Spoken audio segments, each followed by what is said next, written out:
we examine how the gospel spreads in persecuted lands, we're confronted with a model of church planting that's very different from the polished, program-driven methods of the West. In places like Iran and China, the church is multiplying not because of seminaries and budgets, but because of ordinary believers, often young and inexperienced and unqualified in the world's eyes, but they take on leadership in homes.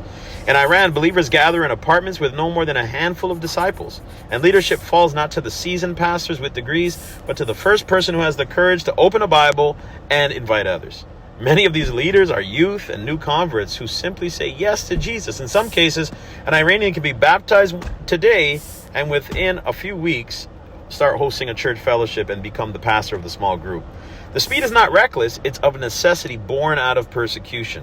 And China shows the exact same story. After the Communist Revolution in 1949, foreign missionaries were expelled, seminaries were closed, and public churches were forced under government control. And many thought Christianity in China was going to die, but the opposite happened. Ordinary farmers and teenagers and laborers opened their homes, shared the gospel, and led secret gatherings. And some were teaching scripture only within weeks after conversion, simply because no one else was able to lead. These barefoot pastors without formal training became the pastors of the underground house church movement, and today estimates place the Chinese house church at tens of millions of converts, making it one of the largest persecuted movements in history, all led primarily by untrained, unqualified men and women of courage. Now, there's a common theme here. Persecution strips the church of luxury, forcing it back to the Acts model, which is what CFM follows. Leaders are quickly raised because time is short, gatherings are fragile, and every believer must be equipped to stand. This is the model I followed. And I would go into a city, baptize new believers, form groups and establish groups in homes, and I would disciple them from a distance, just like the underground churches depend on satellite TV. Some of these groups remain strong today, and some faded away. But the same could be said of Paul's churches. Some thrived, like Philippi and Thessalonica, while others struggled, Corinth and Galatia. Yet critics looked at my model and said it was too fast, too shallow, or unqualified.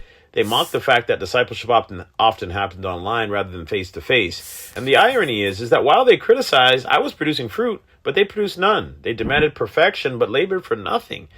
The reality is that the persecuted model is the early church model.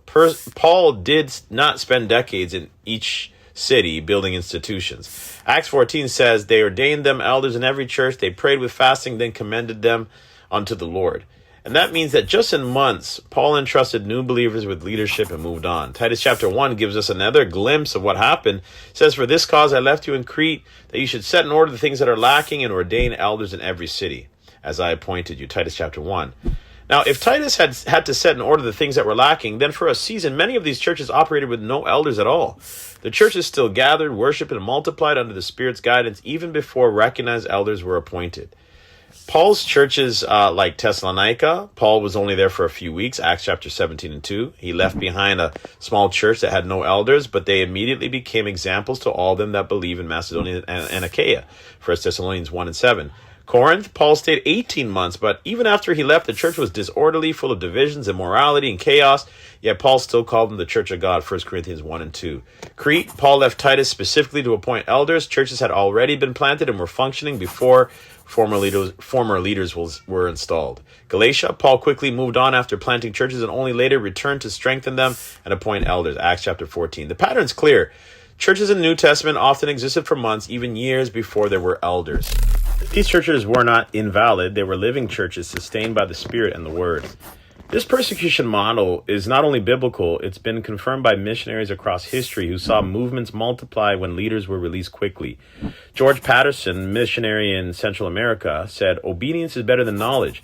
It's better to have 10 churches with lay leaders obeying Jesus than one church with a seminary-trained pastor doing everything."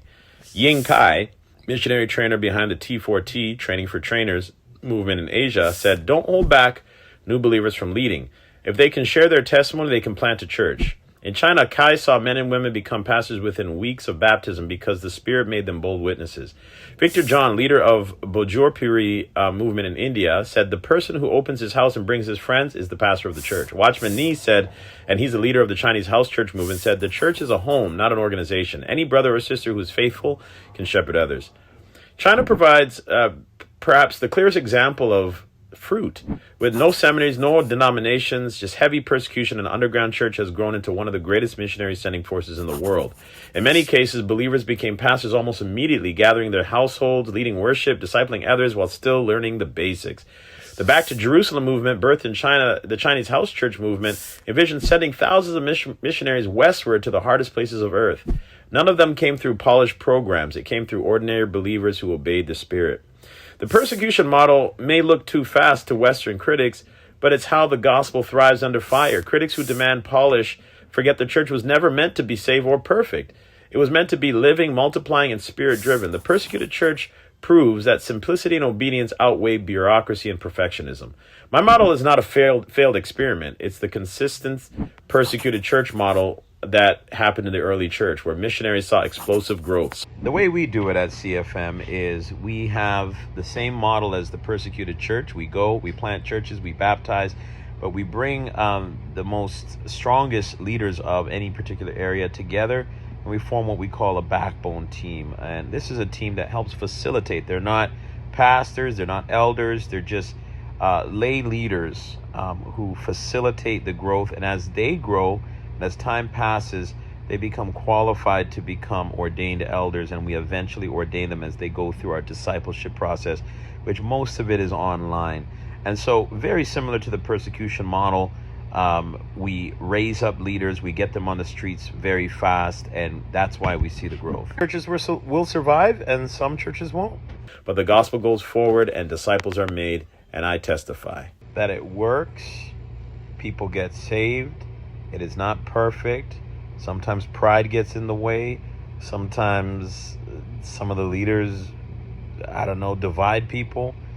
But it still works, and the gospel still spreads, and that's what's most important. Whether Christ is preached for good reasons or bad reasons, he's being preached. God bless you.